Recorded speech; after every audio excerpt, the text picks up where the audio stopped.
Nick, lambing losses? Yeah, time to talk about that. Anyone who's been around the countryside can see what's been happening lately with the little white things bouncing around. Exactly. So yes, I guess it's lamb losses is an important aspect to livestock farming when we're talking about lamb production. And I guess in order to look into problems as they occur, we rely exceptionally a lot on farmers recording, really. And so the importance of recording the number of dry dries and wet dries, and I'll go into the definition of that in just a second, is very, very important, particularly when it's compared to prior scanning data, if that's available. And so when we talk about dry dries, we talk about ewes that fail to produce a lamb and they fail to come into milk. And the implication there is that perhaps there's been some very early loss of an embryo, or perhaps there's been a problem with the ewe not getting in lamb at all.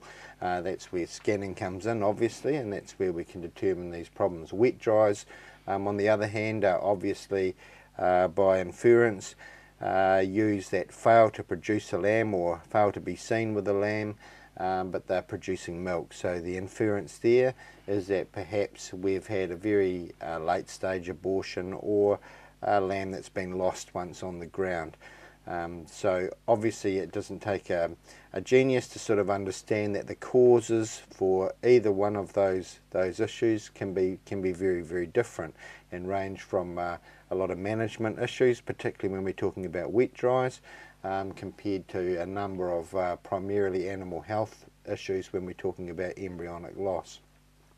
And of course at this stage, with the conditions we're experiencing, it's a case of if it's dry, get rid of it.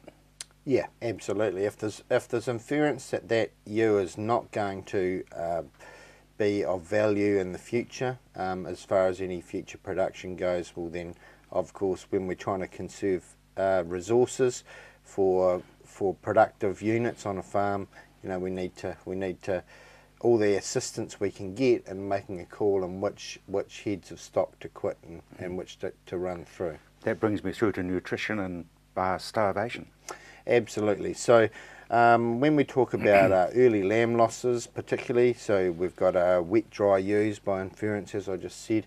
Early lamb losses primarily can be caused through one of two issues. We call it starvation or hypothermia, and then working at the difference between each one is quite important, because when we talk about starvation of lambs, we've got a number of potential problems that we might be looking at. And I guess some of the more seasoned of us watching would understand when I mention the word white muscle disease, selenium deficiency, sometimes caused through vitamin E deficiency, less common in New Zealand, however, causing a problem with skeletal muscle function of the newborn lamb, and these lambs just fail to be able to stand up to drink, and so they die pretty quickly.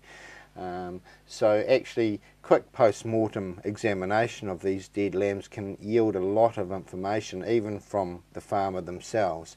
Is there milk within the stomach? If so, of course the lamb has stood to drink.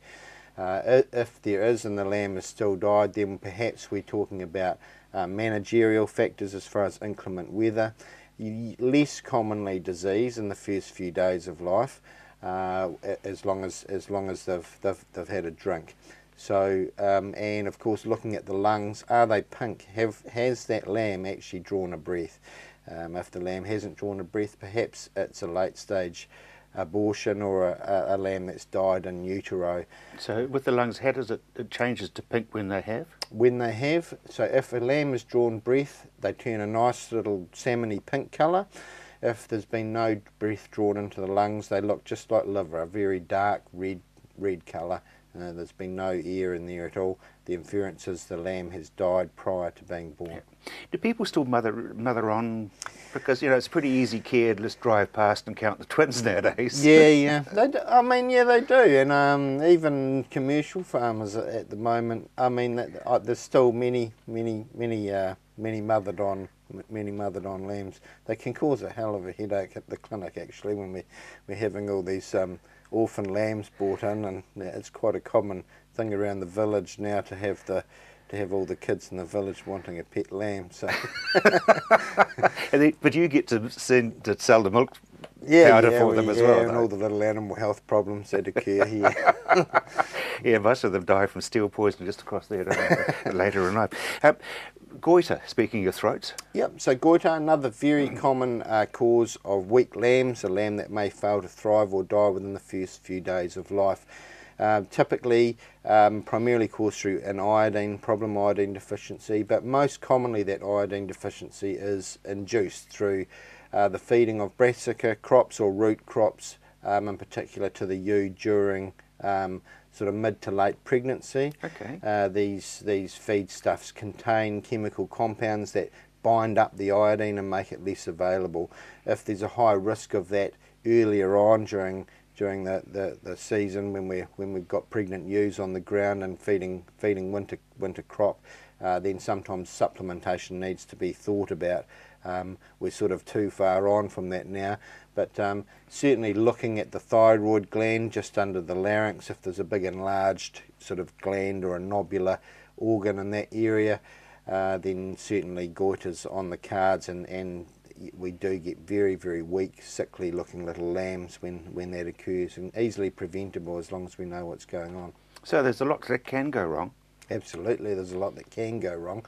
Luckily not a lot goes wrong in general, but that's why it's important to do this recording, and even for retrospective work, working out plans for the coming season next year if there's a problem this season, getting a diagnosis, working with your veterinarian, and understanding what's going on so good measures can be put in place to prevent the same thing happening next year is very, very important.